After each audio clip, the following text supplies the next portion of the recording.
Here's what's happening right now. The U.S. has fired missiles at Syria days after the Syrian government allegedly launched a deadly gas attack on citizens. Good evening, I'm Adam Pressler. And I'm Brittany Pieper. The United States launched more than 50 cruise missiles at a Syrian airfield less than an hour ago.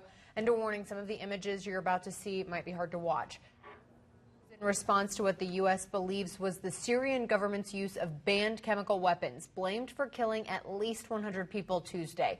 The missiles were all intended for a single target, an airfield from which the United States believes the government fired the banned weapons.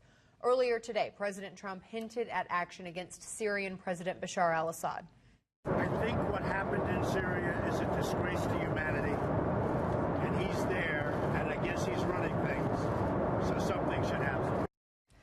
President Trump is set to release a taped statement about the missile strikes tonight. We'll have that for you, hopefully tonight on KOMU 8 News at 10. President Donald Trump and China's President Xi Jinping kicked off a two-day meeting today. The two are slated to discuss issues ranging from trade to North Korea. NBC's Jay Gray has more on the world's leader time together. The bilateral summit begins with dinner.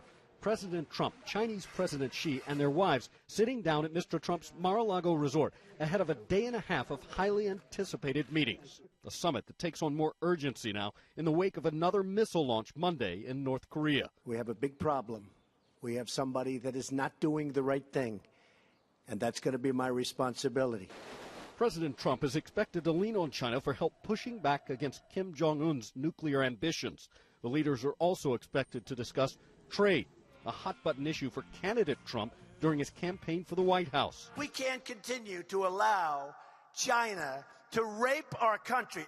Tough talk that critics say could spill over into long-standing disputes between the two nations on issues including currency, Taiwan, and a decision by the White House to pull out of an historic agreement forged between China and the Obama administration on climate change. Local, state, and federal agents are on the ground in Palm Beach County, especially in the areas surrounding Mar-a-Lago and Opalm Resort, where the leaders will be staying.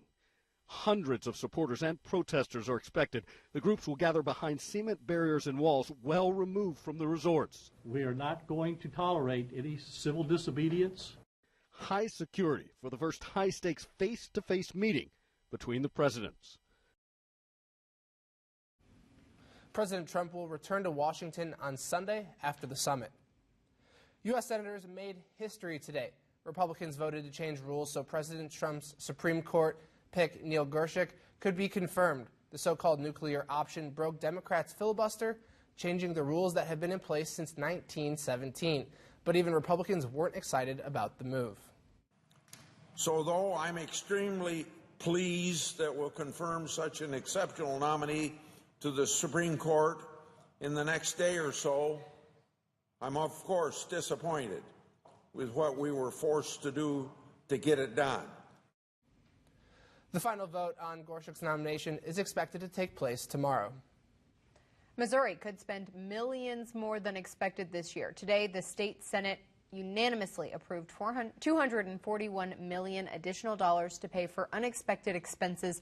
Most of the money will go to Medicaid expenses, but it will also help MoDOT pay for equipment improvements and pay for new voter IDs. The bill now goes back to the House for final approval. Governor Greitens' family leave plan is drawing criticism from some Republican senators. Today, Senator Rob Schaaf said the executive order that allows executive branch employees to get paid leave is unconstitutional, and other Republicans have also criticized the governor, saying he's overstepping his authority. The family leave plan is expected to cost the state more than $1 million. A Warrensburg man has come forward saying that he wants to take Claire McCaskill's Senate seat.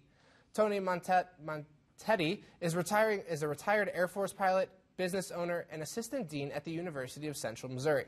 He says he plans to seek the Republican nomination for the seat, and Montetti says that he's officially filed in the race for February.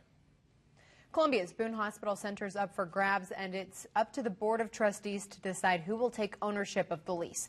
For almost 3 decades, Boone Hospital Center has been under the umbrella of Barnes Jewish Christian Hospital, but that could soon change. KOMU8's Shalita Norwood's live at the hospital with details on the options the board has in front of it. The board hired a healthcare consultant to choose among 5 options for the future of Boone Health Center. The options include staying with Barnes, entering a joint venture lease with 2 different healthcare systems in Tennessee and North Carolina, partnering with MU Healthcare here in Columbia, entering a new lease with St. Luke's Health System in Kansas City, or it could run Boone's Hospital Center independently. The board's attorney says hospitals need public input to help the trustees make the right decision. The big challenge is to keeping in mind that it's probably going to be a long-term collaboration with someone. The attorney says the board trustees will make their final decision in the summer. Reporting live in Columbia, Shalita Norwood, KMU 8 News. A Columbia-based Islamic charity was sentenced today after federal government detained it and was claiming it was a global terrorist operation and transferred more than $1 million to Iraq. The Islamic American Relief Agency divested itself of all of its funds and property, according to the U.S. Attorney's Office. As part of a plea agreement, the organization transferred all of its assets, which include more than a dozen bank accounts and real estate in Boone County, to an unrelated charity. A Missouri sheriff is back on the job tonight after being released on bond following his arrest Wednesday. Mississippi County Sheriff Corey Hutchison was arrested, accused of handcuffing a 77-year-old woman with so much force she suffered a heart attack. Officials say he will remain in charge unless Attorney General Josh Hawley successfully petitions a court to remove him.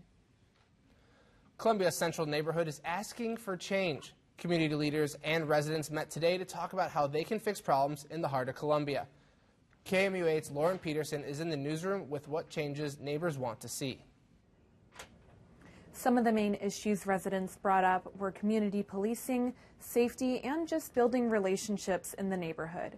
But Nakia Belcher also wants to make sure there are resources for business owners and people getting out of prison.